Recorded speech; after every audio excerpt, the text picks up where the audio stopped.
Welcome to Games From Folktales, a podcast that mixes historical research and tabletop role-playing settings.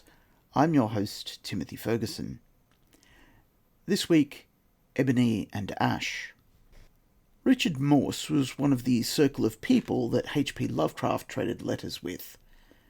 Ebony and Ash, which follows, was released in a short-lived fanzine called Fantasy Fan that we've visited before for material from Clark Ashton Smith. This was recorded by Ben Tucker through LibriVox, thanks to him and his production team. I've been attracted to this story because it has a certain Venetian feel to it, particularly having recently looked at their plague medicine, Theriac. Over to Ben. Ebony and Ash, A Tale of Three Wishes by Richard Eli Morse. Read by Ben Tucker. The city lay stricken in those streets where once the carnival had passed to the sound of lute and hautboy. Now maskers of another sort held reign, grey pestilence and livid fever, and black-hooded death. The houses, so short a time ago bedecked with sweet-scented garlands and precious stuffs, stood bleak and shuttered above the echoing streets. Inside the people crouched, with staring eyes and hands that trembled. No more did song or dance fantastic make bright their chambers. Prayer and fasting, rather, penance for their sins. Sackcloth and ashes, had the grey-robed friars thundered for many a year, and now were their warnings proved indeed. But there were those who, having made a jest of life, would mock even at death himself. In tall painted chambers they feasted, where peacocks stalked emerald and amethyst on marble floors, while the banished flute and hautboy murmured softly, and great candles guttered away into perfumed ruin. Wine and jewels in the white breasts of women against the pall of darkness outside. When the feast was ended, the guests departed each to his home, hiding his face in a cloak, nor looking to right or to left.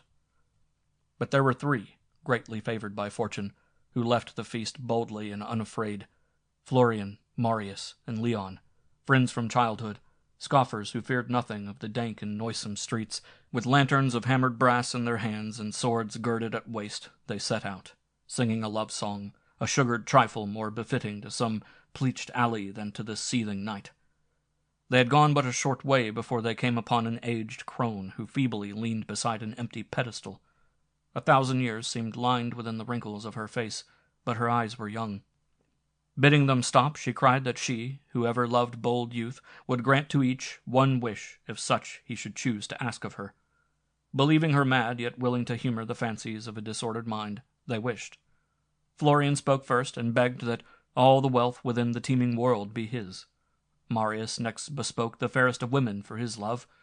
Leon last, and hesitating, sought happiness to be his boon. Then, laughing, they passed on, and coming to the square, parted, each for his home. Florian went swiftly, for now the moon lay hidden from the earth and darkness rode upon the air. But soon he needs must stop. Some vast bulk stopped his pace. Holding his lantern high, its gleam came back 1,000-fold, from gold and silver and gems heaped high until they seemed to threaten heaven itself. Falling upon his knees, Florian bathed his hands and arms within this precious flood, and threw bright handfuls against the crouching night. But now there was within his grasp something which seemed to whisper of sinister import, and as the dancing rays fell clear upon it, he shrieked and threw it far away. A skull! With stricken face he fled, but as he ran, through every vein a swifter racer sped, while shuddering pain was in every member, and the lips of fever twisted in a jagged grin. Now the moon tore from her web of shadows, and drew strange patterns over rooftops and cobbled ways. Marius stopped short, beholding at an open window a face of beauty such as found in dreams only, and then but seldom. Leaping from the street, Marius grasped the sill. She made no outcry nor murmur even when he caught her in his arms and kissed her curving mouth. She smiled ever, while from between her lips there crawled a bloated worm, and pestilence laughed aloud. But Leon lay quiet and forever still in the great square, with two curs worrying at his feet.